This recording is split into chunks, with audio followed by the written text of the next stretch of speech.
Brought to you by Capital One. Capital One wants to build a better bank, one that feels and acts nothing like a typical bank. It's why they're reimagining banking by offering accounts with no fees or minimums and one of the best savings rates in America. You can open a Capital One account from anywhere in 5 minutes. That's banking reimagined. Capital One, what's in your wallet?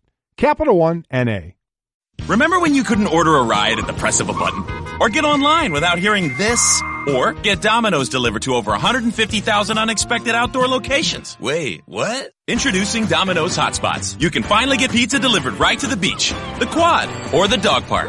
Not at home? Not a problem. Find a Domino's hotspot near you and get 2 medium 2-topping pizzas delivered for $5.99 each. 2-item minimum. Handmade pan pizzas will be extra asked for this limited time offer. Prices, participation, delivery area, and charges may vary. Restrictions apply. Visit Domino's.com for details on Domino's Hotspots. This is the Best of Golic and Wingo podcast. 1 minute into the show, it's off the rails. Golic and Wingo, ESPN Radio, ESPN2, presented by Progressive Insurance. Our phone guest joined us on the Shell Pennzoil Performance Line. And you'd think Mike Sr., as Mike Golic Jr. is here with us, Trey Wingo here as well. You'd think, Mike, that of all three of us, the millennial here would figure out how to work his machinery, and the answer to that is a hard no. Yeah, right before we're getting ready to come on air, we hear baseball or football play going on, and we don't have no idea where it's coming from. We think it's bleeding in from one of the TVs, or people behind the glass had done something wrong. And it's your iPad. No. I don't know if you're watching tape, you got a game this week or what, and you have no idea it's your iPad, and then you have no idea how to shut it off. That was pretty amazing. It was just playing phantom noise. I don't know what. Listen, I'm not perfect, all right? I don't claim to be, but like you said, I'm hard at work. Northern Illinois and Utah play this week, and someone's got to call the damn game, so that someone might as well be me. Shameless plug, by the way, ESPN News on Saturday. Check that out. But, listen, I had a lot going on, and I got to work off this iPad. I don't know what you want from me. You know what I want from you? To control the volume of your frickin' iPad. That's what I want. Gratuitous self-promotion. Is that little late, Cliff? But not little late, Cliff. Little late, Cliff. Have that ready. It's going to be there all week. But the good news is, because Cliff was a little late, we can say the pettiest show in America. There you go. And we are off and running on a Tuesday morning. Hope everybody's holiday weekend was good. I know you guys were up at Notre Dame for the weekend. It was, and yesterday was still kind of a rough day for us recovering. From it was really sweaty. Oh, the win. Yeah, that's right. The win. Yeah. That's right. The listen, win. Yeah. Hydration was probably a big part of your day yesterday. So we are just 2 days, guys, 2 days away from the start of the NFL season. You geared up? You feeling good about it? You feeling ready to roll? Listen, we were feeling great coming off the week one of college football. Yep. Great week of college football. Ended last night, which wasn't great for Florida State, as obviously we'll get into. But and now we go right into this week where we actually had some quarterbacks being named starters yesterday and finally got it squared away in Philadelphia, an answer that we basically all knew anyway. Yeah, a lot of really obvious quarterback statements being made, but you're right. That was all I could think about this weekend was, all right, Saturday was great because we got to sit around and watch college football all day, and now this weekend we will have that on Saturday, and we will have a full slate of games on Sunday in the NFL. Well, it's. I did dig the fact that we had a college game on Sunday night, a college game on Monday night, so that just good weekend. Cut down the time to the next game on Thursday, so it's worked out pretty well. And we threw a holiday in there as well. And yesterday, Mike and myself and Jason Fitz, we got a comp day. There you go. I took the comp day. Yeah. By the way, the best part is Golic came into me and said, "Hey, did you play golf?" And I looked at him like, "Did you have a donut?" Yeah, I mean, the answer to that question is always going to be the same. Pretty dumb question. The answer to both of those questions is always yes. And the booth is screaming at us, "Can we get to what's trending?" And the answer to that time in there is always yes.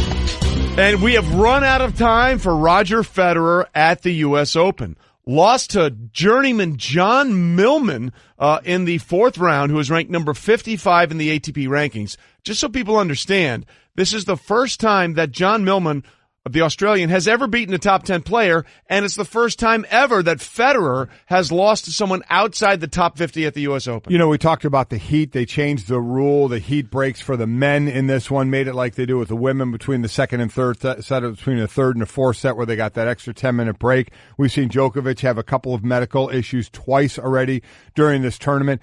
And while last night when Federer was playing, it was only in the 80s, but the humidity was 75%, he flat out said he couldn't get any air. He said there was no circulation. He said it was one of the few times that he couldn't really get going. And for Millman, he said the turning point, without a doubt, Federer took the first set. that Federer was then serving. He had 3 set points in the second set. Would have been up 2 sets to love. Would have been difficult, I think, for Millman to come back. And Millman ended up winning that set. And Millman even said that, to me, was the turning point. Even at 1-1, even in that third set, Federer had a chance to win it as well and did it. So had his chances, 10 double faults, 78 unforced errors, and he said just sloppy play for him in that heat. Well, and that's what you look for, though, if you're someone who's trying to get in that underdog role. I mean, remember years ago when USC was at the height of their power and they came to Notre Dame, and Notre Dame grew the grass out. They said, we want to bring them down to our speed. And so, I mean, we were both mutters. Yeah, the Bush-push game. Yeah, the Bush-push game, and we were both mutters. We liked everyone coming down to us. And so for Roger Federer, this all-time great, if you can have the heat weaken him a little bit, it opens you up to something like this. And the interesting thing is, Federer has always really respected Millman's intensity. Right. He asked him to train with him in Switzerland in the offseason, but the heat really did affect Federer at 37 much more than Millman. Millman is from Brisbane, Australia.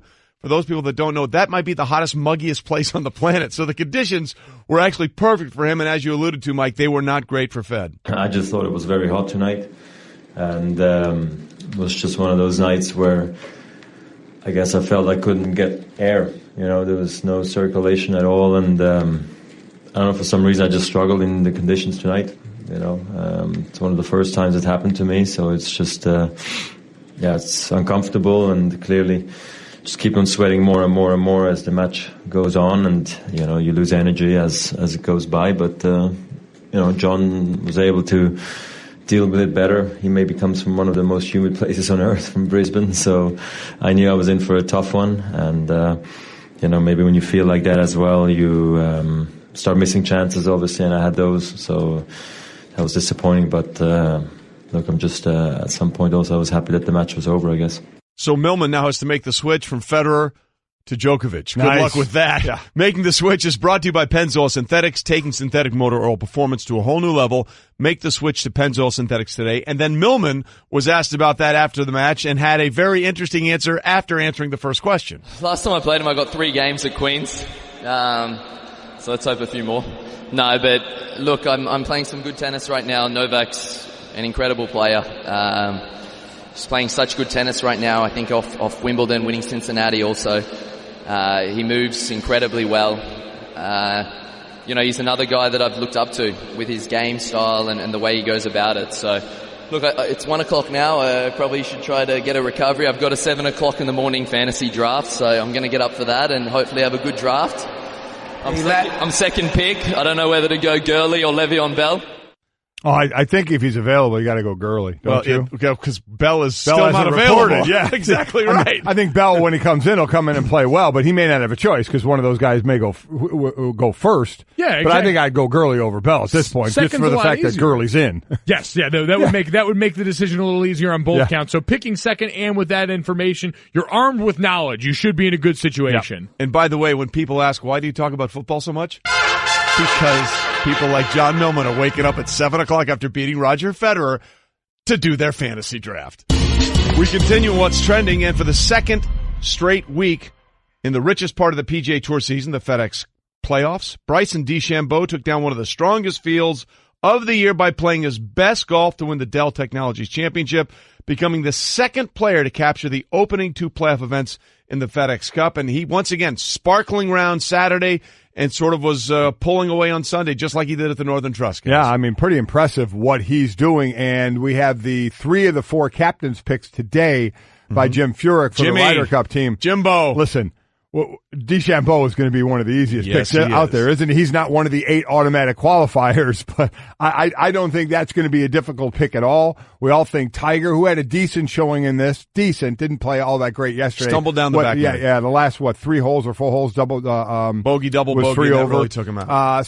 And Phil played well yesterday. Phil's played pretty well the last couple of weeks. So you're looking at, we're still looking for that 4th. We think it's Tony Finau. We're behind Tony Finau, but going to be DeChambeau. We think Mickelson and Tiger Woods. Do you think those are the 3 named today? Yeah, I think so. There's 4 that have to be named, but only 3 are named today. 3 will be named today, 5 o'clock Eastern on the Golf Channel. And let's just say I would be shocked if the three names are not in any order: Bryson DeChambeau, Phil Mickelson, and Tiger Woods. Those are the three. Well, and we always hear that a part of this is how these guys are trending. And for DeChambeau, he's got picked up his 4th career PGA Tour victory, but 3 have come since June. Yeah. Like, this guy has been hot lately at the right time, so it would make all the sense in the world to ride that wave into the Ryder Cup, hopefully, because some of it's been uncharacteristic of his normal game. Yeah, listen, this is a guy who's still only 24 years old and is just a weird dude. Remember, there was a story, not weird, but interesting, quirky.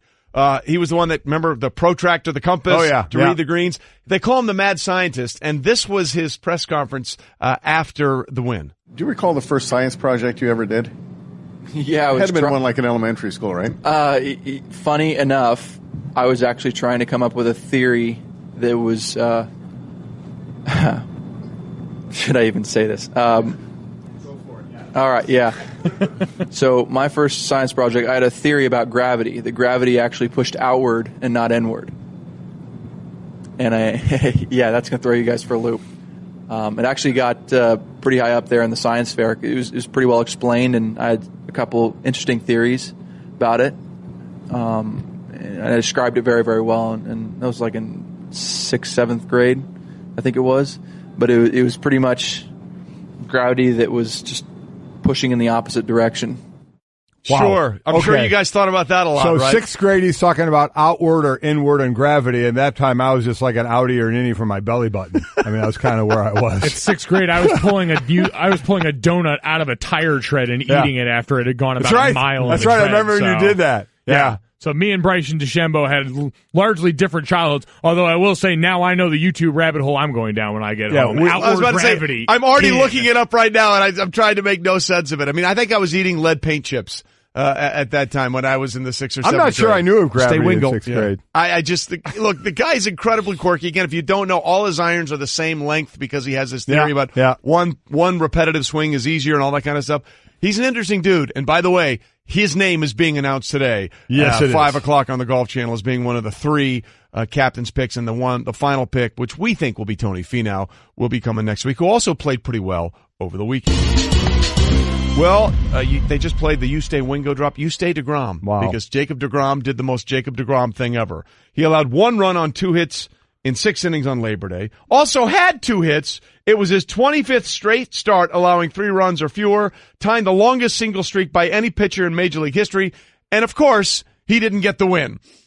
It's just incredible. After allowing a solo home run, he extended his streak of quality starts to 20 games, breaking a tie with Tom Seaver in 1973 for the Mets single-season record. So, again, he's battling with Aaron Nola from the Phillies and Scherzer from Washington. You look at their stats for ERA, whip, strikeouts per 9, and wins, and basically they're all in the top 10 in all those categories except for wins. DeGrom is 26th. I mean, it's Scherzer who's basically just about first in just about every one of those categories. So a race to the end. But for DeGrom, again, the record is Fernando Valenzuela back in 91, I believe it was. And a few years ago, Felix Hernandez with 13 wins to win a Cy Young. He could do it with 8. He could do it with that because I don't know if he's getting any more wins. That's the amazing thing. I mean, he may finish at 8 the way this is going. He really might. It's unbelievable. What a just tremendously frustrating. We talk all the time about how siloed baseball is and about its, batters versus pitchers and all this stuff where you can kind of cancel it out. I think of For Love of the Game where it's Clear the Mechanism, where it really is just you and that pitch and that batter. But, man, some of this has to wear on your performance a little bit, just this continued bout of go out there, give your best effort. And for the team, because these guys are still team players at the heart of this, it to not be good enough to help get them over the hump and to not get that support has to be maddening. Let's just try and explain it this way, how good of a season Jacob DeGrom is having. In 2014, Clayton Kershaw won the Cy Young and was MVP of the league as a pitcher. He had 27 starts. Jacob DeGrom this season already has 28 starts. Clayton Kershaw's Cy Young MVP season, he had an ERA of 1.77. Jacob DeGrom this season, an ERA of 1.68. Clayton Kershaw that season averaged just under 11 strikeouts per 9 innings. Jacob DeGrom is averaging over 11 strikeouts per 9 innings. That year, Clayton Kershaw's record was 21-3. With all those better stats, Jacob deGrom is 8-8. Yeah, it's that's amazing. That's how good he's been, and that's why wins and losses should not determine who the best pitcher is in Major League Baseball. Absolutely stunning the season deGrom is having, and of course, the Mets got the win, but he didn't.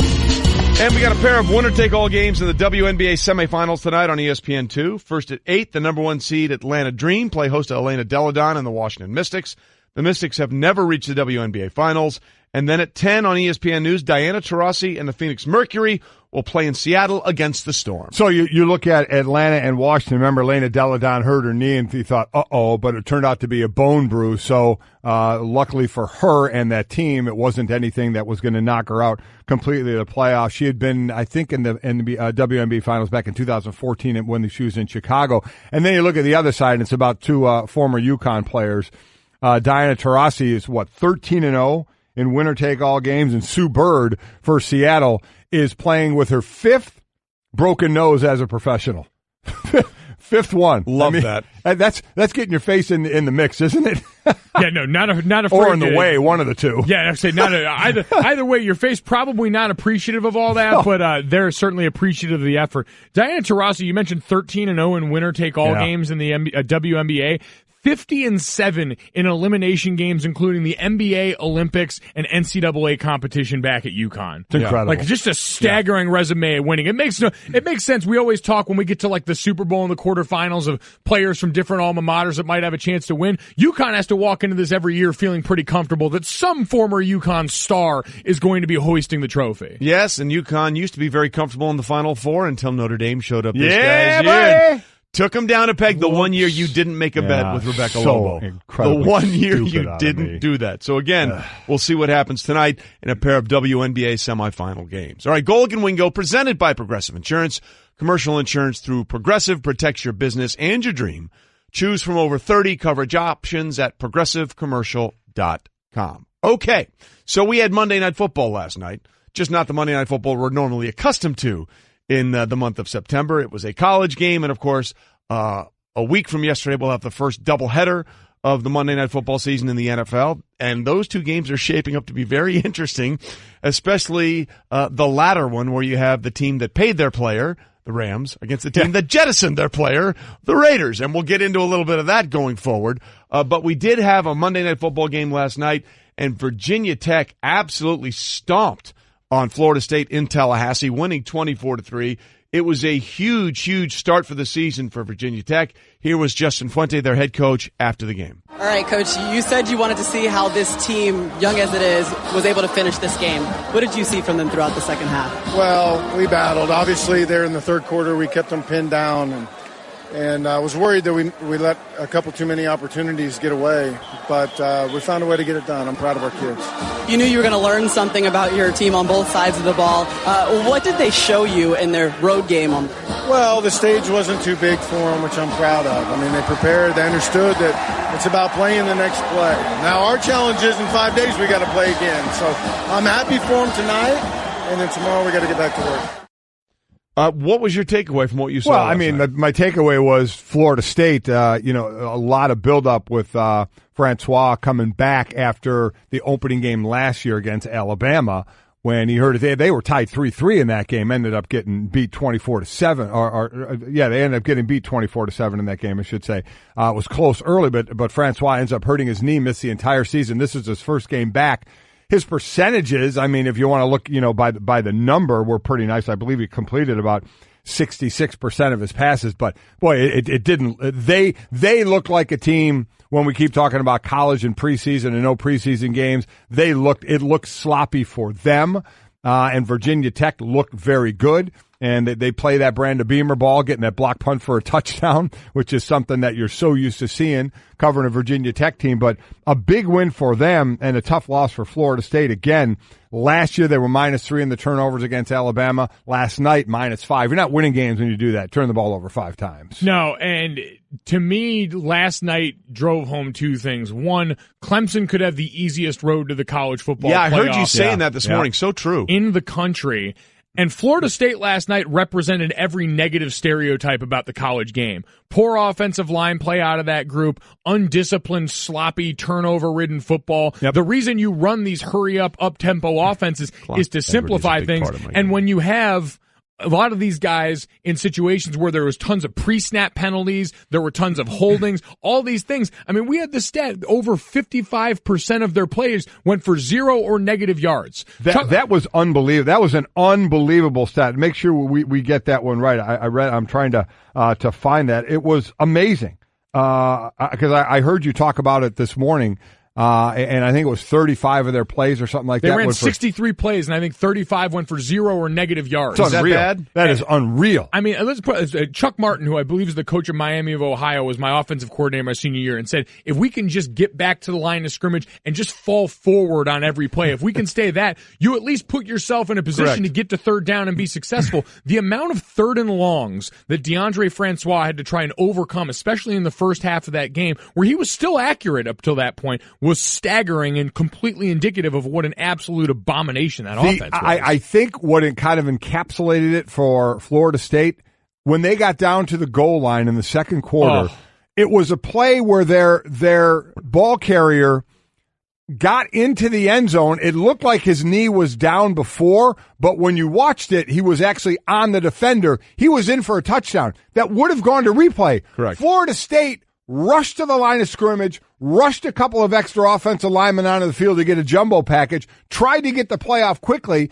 If they'd have waited, it would have gone to review. They tried to hustle the play. They get movement, and they lose 5 yards. Yep. They get a penalty against them and end up only getting a field goal out of it. I mean, that to me was like, wow, that was kind of it for them. It reminded me of the play. He's our colleague now, John Fox, last year in Chicago when he challenged whether or not the guy had scored. And it would have been a first and goal, and then went to review and said, no, he actually fumbled over the goal line. It was a touchback. You lose the ball. Sometimes you just let these things play out, let them breathe a little bit, and sometimes they'll work out a little bit better. Speaking of letting things breathe, I think I buried the lead. Has anybody heard from Adnan this morning? Is he okay? Do we know that Adnan Virk is all right after Federer went down to John Millman? I mean, I think he was in Tallahassee last night. Oh, so he was there down. If anyone has heard or seen Adnan Virk, please let us know, because that's going to be very important. Tough day for him today. It is a very, very tough day. Golic and Wingo. and Wingo. Mm-hmm. Trey Wingo and Mike Golic Sr. We're delighted to be joined now by Paul Finebaum from the Paul Finebaum Show, 3 to 7 Eastern on ESPN Radio. Paul, good morning. What did you take of Virginia Tech absolutely going down there and steamrolling Florida State last night? Well, I was surprised, but I think it just showed that the ACC could be a troubled conference outside of Clemson this year. I don't think we thought there were too many other threats, maybe Miami, but I was really just shocked at the ineptitude of Florida State on all sides of the ball, and I think Willie Taggart now vying with a couple of other new coaches for the most inauspicious beginning. Frankly, I think he won. Well, I was just going to say, there's that one. There's Kevin Sumlin at Arizona losing to BYU, Chip Kelly at UCLA losing to Cincinnati. I would probably go to Taggart as well. Would that be the most disappointing loss? Yeah, and I think primarily because of the stage it was on, Mike. The other ones were clearly off Broadway. This was the lone game on Monday night, and we're just not used to seeing Florida State get run over at home. Think back a year ago, they were on that stage with Alabama, and then Francois got hurt, and I think because of that, we made excuses for Jimbo Fisher the rest of the way, but this program has taken a nosedive, and something tells me Jimbo last night at his mansion put his cowboy boots up and said, I got $75 million for blowing that pop stand. Talking to Paul Finebaum, host of the Paul Finebaum Show on the SEC Network. And Paul, listen, speaking of the SEC, had about as stellar a weekend as any conference can muster up. And I don't think the record was surprising to me as much as how it happened, because it seems like for the first time in a while, and I'd be interested in your take on this, that quality quarterback plays seem to be behind a lot of what we saw. Yeah, Mike, you cover this league a lot. That has been the issue in recent years. And you look at LSU probably being maybe the most surprising win in terms of domination. Joe Burrow, who, of course, came from Ohio State, looked good. I'm not going to put him in the Heisman race yet. Maybe if he beats Auburn. in 2 weeks. And you just look around, and Alabama's quarterback situation we'll put on hold for a second. But A&M looked moderately better on Thursday night. In so many other games, you have a vast improvement. And the only loss in the league was Tennessee. I mean, it was a really poor showing, but against we think is a quality team and really a quality quarterback in Will Greer at West Virginia. But even Vanderbilt, not to go to the bottom of the league, played Middle Tennessee, and you go, well, that should have been a rout. But Middle Tennessee has beaten Vanderbilt a couple of times in recent years, so it was a big time dominating performance. Probably the most important win was Auburn with Jarrett Stidham beating Washington. It was a pretty even game, a lot of bizarre calls on both sides, from the officials to Chris Peterson. But overall, the league really looked good. Oh, absolutely did. This college football conversation with Paul. Brought to you by Goodyear. When you put in the hours, the reps, and the heart, nothing can keep you from being blimp-worthy. Goodyear, more driven. And Paul, as we're talking about the SEC, I think, LSU's Ed Orgeron, he was asked before the game against Miami, do you think you're better than people think you are? And he answered yes. And I think that LSU answered yes with a big statement win themselves. Yeah, and listen, I'm happy for Ed. I think anyone who's ever met him, you have to like the guy. The story is phenomenal. I think maybe that's where the overreaction has gone to DEFCON 1. You guys do talk radio. You never know what you're going to get. But we had a call late in our show last night from an LSU fan who asked me, he said, do you think LSU can beat Alabama? I'm like, going, hold on a second, pal. Have you looked at your schedule? You're going to Auburn. You're going to Florida. You have Georgia at home. You have Mississippi State. He said, yeah, but even if we lose to Alabama, do you think we can both make the college football playoff? That's how far LSU fans have gone in the span of 2 or 3 days. They've gone from thinking they'd go 6 and 6 to running the table. I would wait a little bit. The Auburn game is a week from Saturday. I like what I saw, but their schedule is still pretty brutal. What a 2 out of 3 weekend for both Auburn and LSU. Auburn taking on Washington, LSU with Miami. Now the two of them meeting in another week. That is, whoever comes out of that one 2-0 is going to be sitting in a nice position as we talk to Paul Finebaum, host obviously of the Paul Finebaum Show. And looking at, I said this at the beginning of last season, Paul, and Michigan fans just came at me like crazy. My point was, it's very good how Harbaugh has kind of turned that program around a bit and certainly grabbed some headlines, but how long do you accept third place in the division, no Big Ten titles, and not in the talk of college football playoffs as a Michigan fan? And now the way the season started off, others are starting to say that as well. What are your thoughts on Harbaugh and Michigan?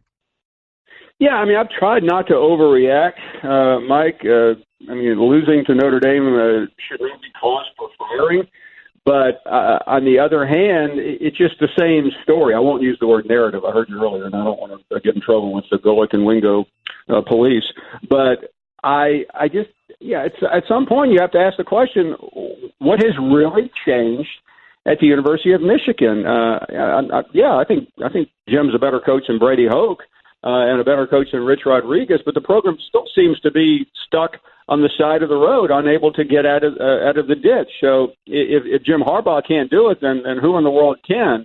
So I'm not asking patience. That's not my business. Michigan fans can do whatever they want, but this season ultimately will be determined by how Michigan plays against Michigan State, Penn State, and Ohio State. And if they have the same results that they have had for most, not all of Harbaugh's career, then I think at the end of the season, fans are going to be asking, what good is it having Jim Harbaugh as our coach? Well, yeah, Bill Parcells famously said, Paul, you are what your record says you are. And at the end of the day, I believe he's a better coach than Brady Hoke too. But the record suggests they're the identical coach. And the thing that Jim has done a remarkable job at is marketing. Let's be honest, with these trips, he goes to Rome, he goes to Paris, and we get Marty Smith to follow him, and all that stuff's wonderful. But if it doesn't translate into more wins on the field, at what point, what good is it? It really does no good because the spotlight is now on him. And we've had conversations in the past about Harbaugh, and I think some people say, well, you're just a hater. I'm not a hater at all. I like the guy. I respect most of what he does, but the game the other night did not look like that program has taken too many steps forward in year 4. Shea Patterson is a pretty good quarterback, And by the way, he would not be the starting quarterback at Ole Miss for all of those who think that was a really big deal. Jordan Ta'amu is a better quarterback, and you saw that against Texas Tech. But I think he's still an improvement over what they've had in the past. So, yeah, you have to hit the reset button. But if he doesn't start beating people, then I think his credibility will be shattered. Paul Finebaum with us in the Shell Pennzoil Performance Line. Paul, it seems like since the start of the year, and I don't think anything through week one changed, Alabama and Clemson, clearly the top two teams in college football. After this first weekend, you get a look at a lot of the Blue Bloods, a lot of the ones we had ranked near the top. Who do you think is the third best team? I would probably go with Oklahoma because I didn't expect them to be as good, and I checked in with Lane Kiffin Sunday, number one, to see if he was still alive. And after the Florida Atlantic loss, and he was telling me that their talent is just enormous. And I guess when you lose by 50 or 60 points, that's probably the operative thing to say. I was impressed with Ohio State, of course. And after that, I mean, the Big Ten is a little hard. After Ohio State, I mean, Penn State, I'm not going to read too much into that. I mean, these are all teams that are in contention. Georgia, there was just simply no way to know against Austin Peay. But Georgia has a huge game Saturday at South Carolina. They're a double-digit favorite, but the Carolina fans have been pointing toward that game a very, very long time.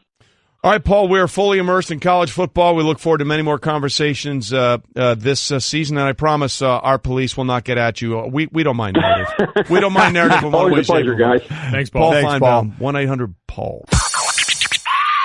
Golic. I tell you what, a great sports night last night, no doubt about it. And Wingo. What a day, what a show, what a time. 1, 2, 3, 4. Remember when you couldn't order a ride at the press of a button? Or get online without hearing this? Or get Domino's delivered to over 150,000 unexpected outdoor locations? Wait, what? Introducing Domino's Hotspots. You can finally get pizza delivered right to the beach, the quad, or the dog park. Not at home? Not a problem. Find a Domino's hotspot near you and get 2 medium 2-topping pizzas delivered for $5.99 each. 2-item minimum. Handmade pan pizzas will be extra asked for this limited time offer. Prices, participation, delivery area, and charges may vary. Restrictions apply. Visit Domino's.com for details on Domino's hotspots. It's been a long off season without football, but FanDuel has spent it getting into the best shape of their lives. That means this. FanDuel is ready for more. More ways to play. More ways to challenge your friends. And most importantly, more ways to win. FanDuel also has new options for playing daily fantasy with your friends, because the only thing better than winning cash is winning your friends cash. Right now, you can get a $20 bonus when you make your first deposit on FanDuel. Just sign up at FanDuel.com/Stephen A. Age and state restrictions apply. I dare anybody to listen to that song and not have your toe tapped. Sorry, I wasn't listening. My toe was tapped. There you go. There you go. Oh, yeah. Justin Timberlake. And you play the old man music? Old man music for Justin Timberlake. No, it wasn't for Timberlake. It was the toe tapping. You're telling me it never tapped? Yes. That's not dancing. Yes, it is. No, it's not. Vibing. That's all it It is. is not dancing. Vibing is better. You're welcome. We can go with that. We good? Yes, we're good. Too many technicalities for Golic this morning. I think Cliff is what right would here. you call sitting in your seat, tapping your toe? If someone said, hey, what are you doing right now? I'm vibing. Definitely a technicality fine. Sports Center brought to you by eBay. eBay has everything you need to football season your way. We have Yeti coolers, crock pots, and all the gear you need to rep your team, rep your ride or die team. Visit eBay and feel like you scored a touchdown without ever picking up a ball. Game day, it's happening on eBay. Trey, you better get your stuff together here with the DraftKings. I was about to say, speaking of technological issues. We got our DraftKings group going. And football season, baby. Jake is trying to get it all squared away with everybody in the group, and everybody seems to be fine except for you, Trey. Well, I've had some issues with the phone. Well, I know that, but okay, we figured that out. We got you in your text. Now you got to get ready. It says enter your email. I'm putting in my email, and I can't get in. This is like taking the conversation where people... Oh, yeah. Oh, no, this is different. This is football season. Everyone loves hearing about your fantasy team. Everyone loves hearing about your technical difficulties in setting up your daily fantasy That's exactly team. right. We got issues. We've even honed in on a sharper, smaller version of all this. Figure it out, Wingo. I'm working Figure on it out. Maybe during the break. Figure it out now. I'll let you guys do this segment, and I'll figure it out. Le'Veon Bell has time to figure it out. There you go. Nice segue. Woo! Le'Veon Bell, still, again, the only deal he can sign is the franchise deal for which is $14.5 million. He still hasn't signed it. And if you're ready to hit the button, Trey, I'll say Marquise Pouncey, the center for the Pittsburgh Steelers, was asked about the possibility of Le'Veon Bell not being there at the beginning of the season and what effect that would have. Button pusher. It's fine. Whenever he gets there, we'll celebrate with him. At what point does it maybe become a distraction if he's not here? It doesn't at all. I promise you it doesn't. The team's so locked in and focused on what we got to do at hand this weekend, and whenever he comes, we'll open him with open arms, and hopefully he's in shape and ready to run the football. How much practice do you think he needs to be able to play? Last year he didn't need any. He was the best in the league. Jeremy Fowler, our ESPN Steelers reporter, said Center Marquise Pouncey says Le'Veon Bell will be here for Wednesday's practice. Quote, count on it. He was so close. All he had to say was book it, and I would have really believed him. That would have been nice. Book it. Can I tell you something? I was talking to Brandel Chambly yesterday about the Ryder Cup, and I said these 3 names tomorrow for Jim Furyk, and he said, you can book it. So our guy Brandel is in on book it as well. There you go. Tell you, man, the Listen, sensation. And I completely agree with what Marquise Pouncey said as far as the effect on the team. You'd love to have the guy there, but while it's one of the best team sports out there, players prepare for this their own individual way. There is another guy. You can't sit there and worry that Le'Veon Bell isn't there as you're watching tape preparing for the game, as you're lifting preparing for the game, as you're going through walkthrough, as you're going through practice. That can't enter your mind. He's not there, and you still have a game to play, so that can't be floating in your head that we're missing Le'Veon Bell. And these guys also know Le'Veon Bell, and they know the number one rule in locker room is usually you stay out of somebody else's money. And Le'Veon Bell has had to sit here and watch all of his peers, the top players in their positions, of which Le'Veon Bell is in that class, get paid all offseason, get paid in the last couple of weeks, and sit by knowing he's not going to get that in Pittsburgh. No, listen, you saw Todd Gurley reset the running back market, and he got more guaranteed money than the Steelers were willing to get Le'Veon Bell. And here's the deal. With Pouncey saying he'll be ready to go week 1, that essentially means he has to show up today. Because Wednesday, as you know, Mike, is game plan day in the NFL. Yes, it is. So they are putting in their game plan for week 1 tomorrow. Right. So for him to be ready to go week 1, he's got to get there tonight. So do we believe Le'Veon Bell is getting to Pittsburgh tonight? Well, I wouldn't doubt that he would do that. I don't think I don't think he's given up $14.5 million. There's no way he's sitting the season. No. I don't believe that by any chance. Does he? This was the same situation Aaron Donald was in last year. And Aaron Donald showed up during this week, and they didn't feel he had enough time, and he didn't play in week 1. So obviously we're at that point with Le'Veon Bell. Does he just show up and not play in this game? Does he miss a game or two? I don't know. I don't know if he does. I mean, I guess, Mike, I wouldn't understand if you're going to play the season this year and make your money, which I do believe he's going to do.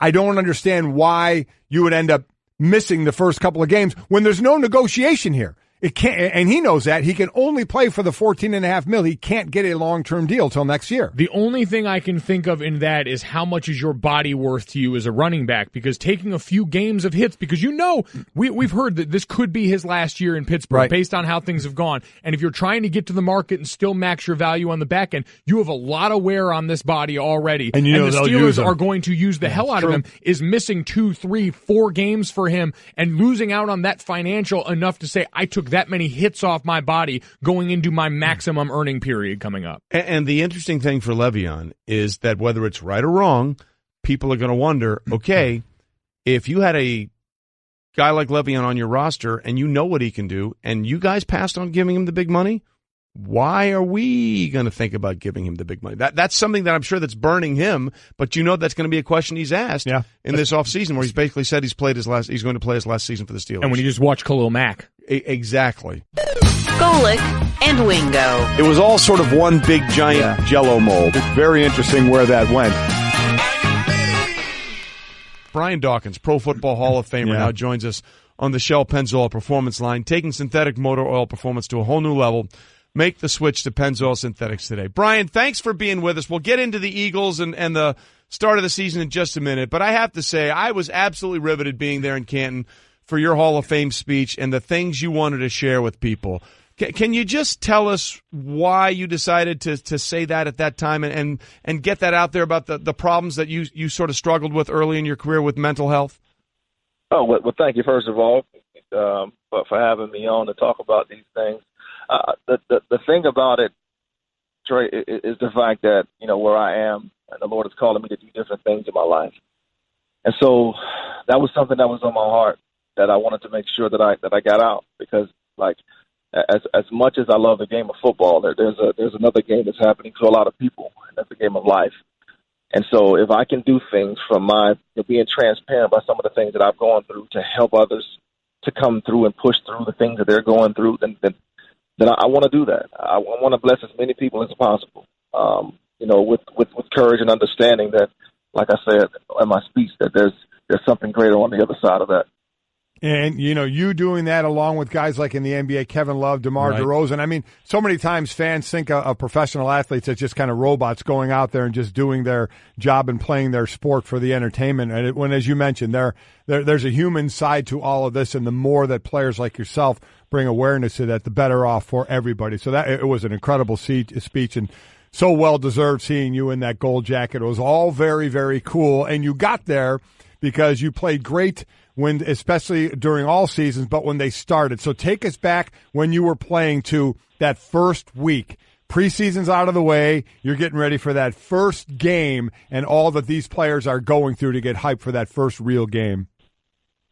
I just remember being extremely nervous. Not really knowing what to expect, because you hear as a rookie, it's going to speed up. It's not like the preseason; it's going to speed up. And so the preseason was already fast for me. So now you're going to tell me it's going to speed up even more. So that was even more anxiousness that I had. But at the same time, that I was extremely thankful to be there. And whatever they asked me to do, I was going to do it, because basically I played special teams, for the most part. This is before I started. And so I was just anxious to get on the football field to see if I can be the best special teamer at the time that I could. But I do remember being extremely nervous. Well, listen, whatever you were extremely, it worked out. Yeah. No question about it. As Brian Dawkins is with us, courtesy of Verizon. We'll get into that in just a minute. But look, your energy was palpable, and clearly the team fed off of you when you played. So who right now is going to be the guy that brings that energy for the Eagles as they begin this season with the celebration and the championship banner raised at the Link Thursday night? With Wentz is obviously not going to be there. Nick Foles is going to be the starter. Who's the igniter? Who's the instigator of that team to make sure they come at a championship level? I think going through what they went through, not last year, but 2 years ago, allowed us to have tough conversations and allow guys to grow up leadership-wise, so that this past year, the reason why guys were able to step in and have the success that they had when other guys went down was because some of that was because of the leadership that had grown throughout that year. So the leadership is in place, I believe. I think that they have guys in the locker room to hold one another accountable. That's the one thing that I've said that needs to be in every locker room, in every business, to be honest with. Somebody to hold people accountable, but you have to be held accountable as well. So accountability is high in that locker room. So I don't think it's just one guy. I think they have a number of individuals in different positions. And I think the other thing is when you have guys of the caliber of Carson Wentz, I know he's not on the field, but I'm talking about guys who didn't play in the Super Bowl last year, Darren Sproles, and guys want to now go out to see if they can win it for them as well. And then, Jason Peters, I can't leave him off of this list. Those guys aren't going to let other guys slack or hold or not give their all or cut corners because, again, they want to win a Super Bowl with them being on the field. So I think they have a lot of good things in place for them to try to repeat. It's not going to be easy. Nobody said it's ever going to be, and nothing really, I think, happens good when it's too easy. But at the same time, I think that they have things in place to have the opportunity to do it, and that's really all you can ask for. Hall of Famer Brian Dawkins joining us on the Shell Pennzoil Performance Line. We just found out there was a little bit of contentiousness between Doug Peterson and the media over the starting quarterback. He names Nick Foles. Carson Wentz not physically cleared yet. In your mind, when Wentz is physically cleared and he is ready to go, do you immediately put him in, no questions asked, no matter how the season is going? And that's why I'm glad I'm not the head coach. That's going to be a tough one. That will be a tough call. And I would have to guess that they're going to go straight with Carson and just get him in there, get him going. But at the same time, like that team is rolling, and they put a substantial, wins in the win column. And they're grooving. It's not just wins, but I'm talking about they're really, really grooving. The offense is flowing. They're putting up, 30 and 40 points a game. And that's going to be a tough decision for them to make. I would have to guess, though, that they would go back to Carson, allow him to get back on the football field so they can get that bond ready so the rest the rest of the push of the season. I guess you can look at it like this as well, like because most teams breaks the season up in 4 games, right? So if for whatever reason they jump out, get 4-0, and then you put Carson in and they go 1-3, you still go back to the next 4, right? Yeah. And then you hope you can get into a rhythm to make the push at the right time. Because I've seen too many times that you see, like, even the Patriots struggle early in the season, and then all of a sudden they find what they need to find, they put the right grooves where they need to put them, and all of a sudden they are, doing what they do and making runs to the Super Bowl like they usually do in the later months. Yeah, we always say never judge the Patriots by the first 4 games, but by the last 4. Never September, but usually November and December. And again, the Eagles trying to do something that hasn't happened in the NFC East since 03-04, repeat as champions when the Eagles did it those 2 years. Brian, we know you're doing some work on behalf of Verizon. What can you tell us about that? Well, I guess the biggest thing that I can tell all the fans is to make sure that you go check out Verizon Up. Go to Verizon app and check out Verizon Up.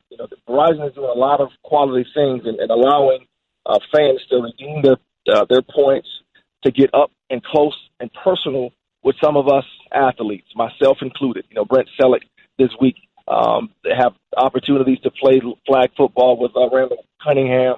So they're going to be doing things like this throughout the year. And it's not just football. They have some other concerts that they're doing to get people in front rows and up close and personal with the artists. So I think that's something that, you might want to check out if you like football. If you love football like I love football, I think you might want to check it out. Well, listen, nobody loves football like Brian Dawkins. Just the way he came onto the field doing that worm and everything else was just great. Doc, listen, it was great to talk to you. It was great to see you up on that stage in Canton, and hopefully this is the first of many visits this fall, okay? Indeed. Y'all be blessed. Golic and Wingo. Let's not expect too much. There's only one person out there that's expecting way too much out of this guy too early. We know who that is. It's his father.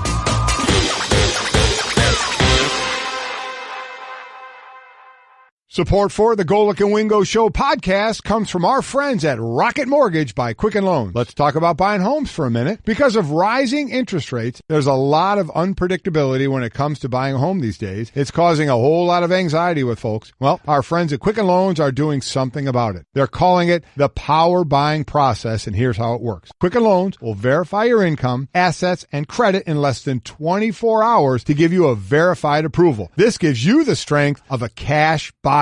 Then once you're verified, you qualify for their all-new exclusive Rate Shield approval. First, they lock your rate for up to 90 days while you shop. Now here's the best part. If rates go up, your rate stays the same. But if rates go down, your rate also drops. You win either way. It's the kind of thinking you'd expect from America's largest mortgage lender. To get started, go to rocketmortgage.com/Golic. Rate Shield approval only valid on certain 30-year purchase transactions. Additional conditions or exclusions may apply. Based on Quicken Loans data in comparison to public data record. Equal housing lender. Licensed in all 50 states. NMLS ConsumerAccess.org number 3030. Joe Thomas will be joining us every week, and he joins us now on the Shell Pennzoil Performance Line, the 10-time Pro Bowler who had salmon burgers with mayo and pickles yesterday. I don't have a problem with that. Joe, was it delicious? I'm not a huge mayo guy myself. Well, you're wrong for that because mayo is absolutely delicious. And I was really struck on Twitter how many people that didn't realize that tartar sauce is just chopped up pickles and mayo put together. That was a big surprise for my Labor Day weekend. Well, because I was just going to ask, why didn't you have tartar sauce? But before I asked it, I said in my head, well, that's basically what you had, pickles and mayo. You're right. That is tartar sauce. So I'm a big fan of it as well. So it had to be a good sandwich. They try to sneak in mayo in all these places. They call it all these other things. It's tartar sauce. It's aioli. No, it's mayo. It's the spawn of the devil. But we'll move on. We'll get to that. Well, that'll be another discussion, Joe, for another time. Let's talk about the big issue in the NFL right now, which is what the Raiders did with Khalil Mack. What did you think when you heard that they were trading him for 2 number ones? It was a huge shock to me. It reminded me of, in a different sense, what happened when Reggie White went from the Eagles to the Packers when he sued the NFL and got his free agency and ended up going to the Packers. I mean, that's the type of move this was. You're talking about a premier pass rusher, one of the best in the game, probably going to be a Hall of Famer that's moving teams in the prime of his career. I mean, this is big news in the NFL. This changes the dynamic of the AFC. This changes the Oakland Raiders from contenders to now a team that's, in my opinion, maybe a bubble playoff team, but not really a team that can be a force. All of a sudden, the Bears are a team that really wasn't very good. Now they've got one of the premier defenses in the NFC. They're going to be a force every single weekend. Opposing quarterbacks in the NFC are going to have to worry about looking over their shoulder for a guy named Khalil Mack that's going to be breathing down their neck every single week. So this is a huge move in the NFL. And Joe, just so you understand it, from the position you played at left tackle, people say, I'd never pay a guy who has just 10 sacks that kind of money. Explain that it's not just about the sacks. It's about what Mack is able to do on every single play and the struggles that he gave guys like you. Well, it's not always about sacks. That's the number that everyone looks at, but it's really the disruption that he has on the offense. When we played the Raiders, you would have to always put two guys on him. So you completely are going to have to change your game plan right off the bat.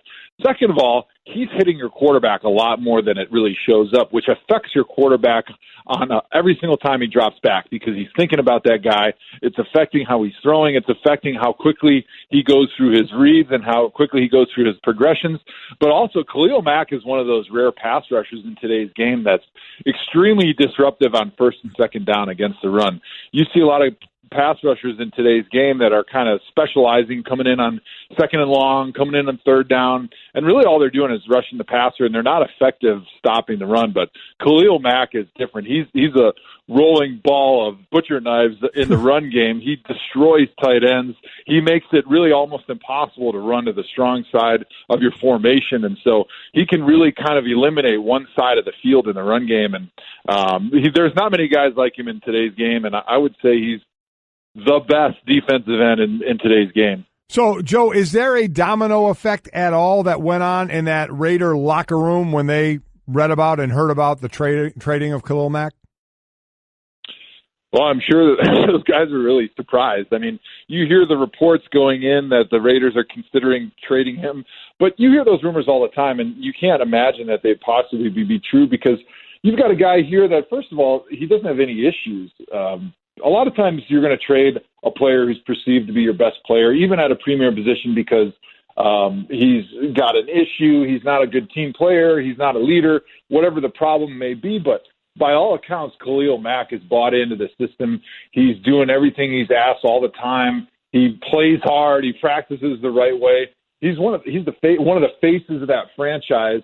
And all of a sudden to get rid of him, even for 2 first-round picks, I think was a shock to those guys in that locker room. And those guys are thinking the same thing that we are on the outside. They're thinking, wow, does this organization, does this front office not think we have talent to make a Super Bowl run right now? Are they trying to save draft picks for the future? And those are all the questions that are going to be going through those teams, the players in the Raiders locker room's heads. Yeah, Joe Thomas with us, 10-time Pro Bowler. Joe, with that in mind, how critical is it for the Raiders and John Gruden to win right away? Because you know how this goes. Everybody has optimism the first 2 weeks of the season, and then sometimes reality slaps you across the face. So if the Raiders start 3-1, this won't be a problem. If they start 1-3 or 2-4, this is going to be a problem. Exactly. When you get rid of a guy like Khalil Mack, you're going to try to sell to your team that, hey, the guy that's stepping into his shoes, he's going to do a great job. You know, we're not going to miss a beat. We're going to play better as a team, yada, yada. But as soon as that message starts to produce a couple losses, players are going to question what they're hearing, and they're not going to be buying into that message that they heard all preseason and that they heard right after they traded Khalil. So you got to believe that these first 4 weeks of the season now, the pressure has just been ratcheted up in that locker room. Joe Thomas joining us, 10-time Pro Bowler, 7-time first-team All-Pro, first-ballot Hall of Famer in a few years when that comes up. As far as these teams naming starting quarterbacks, take us inside a little bit. How long do you think some of these teams already knew who the starting quarterback was, and how important is it to get that decision made, especially for that offensive line group that's going to be playing in front of that quarterback all year? Typically in these situations, the front office knows who they want to win the job. And so really it's sort of a biased analysis. In the Jets case, they wanted Sam Darnold to be their starting quarterback, I think, from the beginning. And for the most part, I would say 90% of the time, that guy is going to win, unless barring something catastrophic happening. And I think in this case, he was named the starter. He did what they expected him to do in the preseason, in training camp. I don't think he exceeded the expectations, but he did what that was enough for them to be able to name him the starter because that's what they wanted going into it. But it was just a matter of formalizing it. And I think those offensive linemen, those guys in that locker room, they were able to read the tea leaves, especially those veteran guys. You can really tell by how things are handled, by who's getting what reps, by what the coach is saying about certain players, by what the GM is saying. You can kind of understand that, okay, they really want this rookie to be the starter, and so it's only a matter of time as long as he's doing the right things before they name him the starter. Joe Thomas with us. We all know who the starter is going to be for the Cleveland Browns Week 1. It's Tyrod Taylor. By the way, do you go Tyrod, as he said on Hard Knocks, or Tyrod? Because it gets very confusing at times. You know, I was a Tyrod guy forever and ever, and then all of a sudden I tuned in and realized that he's a Tyrod guy. So now I'm just trying to change my brain. I'm an offensive lineman, so we're a little bit slow on the uptake, but I'm doing my best. Okay, so it's Tyrod Taylor Week 1. In an ideal scenario for Hugh Jackson and John Dorsey, the general manager, look, they need to win. Okay, they have won one game in the last 2 seasons, and we all believe they're going to win multiple games this year. If it's working and they are winning, when does Baker Mayfield see the field? I think in an ideal situation in John Dorsey, Hugh Jackson, Jimmy Haslam's mind, I think they want to see Baker Mayfield next year. I truly don't think that they want to see him out on the field at all this year. I think they want to go into this offseason with the quote-unquote quarterback problem of having a guy like Tyrod who's played really well, maybe even took the team to the playoffs, did a great job, and then they also have this young guy, Baker, who's done a great job, who they think can be the future of the franchise, and then they have to worry about, okay, what are we going to do? And in their mind, they're thinking, okay, we could trade one of these guys, it'd probably be Tyrod, but I think they really don't want to see Baker at all this year. And really, if you see Baker, I think it's either A, due to an injury, or I think it's B, due to Tyrod not playing well and the team not winning the way they thought they should. Joe, one of the big things going on in the preseason was how are they going to call the lowering of the helmet rule, the roughing the passer rule by adding a little bit to it. There were 71 total lowering the head penalties. There were 51 total roughing the passer penalties. Do you think that kind of starts to go the other way once this regular season starts, or do you still see a lot of flags? I don't see this being a big flag during the season, to be totally honest. We see this all the time in the preseason when there's a new emphasis or a new rule where the officials are told to over-officiate it, to throw all the flags they can, and then we'll dial it back once the regular season starts. And really, when I think the owners got in the room and they came up with this rule, the intent was they just don't want to see tacklers lowering their head and hitting with the top of their head and using it like a battering ram, like a spear. And the same thing, when the ball carrier has the ball, they don't want to see them lowering their head and spearing their opponent. But outside of those two things, these incidental head contacts, these incidental lowerings, I don't think those are the type of things that the NFL wanted to have officiated, and I don't think we'll see those being called in the regular season. All right, Joe, this always it's a question I get, which is somewhat laughable. People will ask me, who was the toughest lineman you played against, and my answer is pretty much any. But some of the greats, like I remember Reggie White would get asked who the toughest guy that was blocking him, and it was Tunch Ilkin, who played for the Steelers. Tunch had great feet and great hands. It was just something about it. He was able to occasionally block Reggie. How about you? Who was that toughest pass rusher that you faced the most that gave you the most trouble? Well, I'm happy to hear that Reggie had a lot of respect for Tunch Ilkin. Actually, Tunch was a guy that I worked with a lot early on in my career to learn hands and stuff, and it was funny because Tunch was about 250 pounds, maybe, and Reggie was 300. Yep. So there was a big mismatch there, and a lot of guys probably handled Tunch pretty well, but the technique was able to overcome. So interesting sidebar there. But for me, a couple guys that always come to mind when people ask me that question, which, like you mentioned, is like everybody's favorite question when they're a fan. DeMarcus Ware was a beast. Dwight Freeney, obviously with his spin move, nobody's ever done it better before or since. And Terrell Suggs is another guy that we had some great battles. I've played him over 20 times in my NFL career. And those are three guys that all had the combination of strength, speed, and quickness and great moves, and they were always really difficult to handle. Listen, and I think we buried the lead here. Maybe the greatest name for the history of the NFL for an offensive lineman is Tunch Ilk. I mean, it doesn't get any better. You have to be an offensive lineman if your name is, or a long snapper. If your name is Tunch Ilkin. Joe Thomas, 10-time Pro Bowler with us. We look forward to his visits every week, despite the fact that he loves mayo. Joe, thanks for being with us this morning. Thanks, Joe.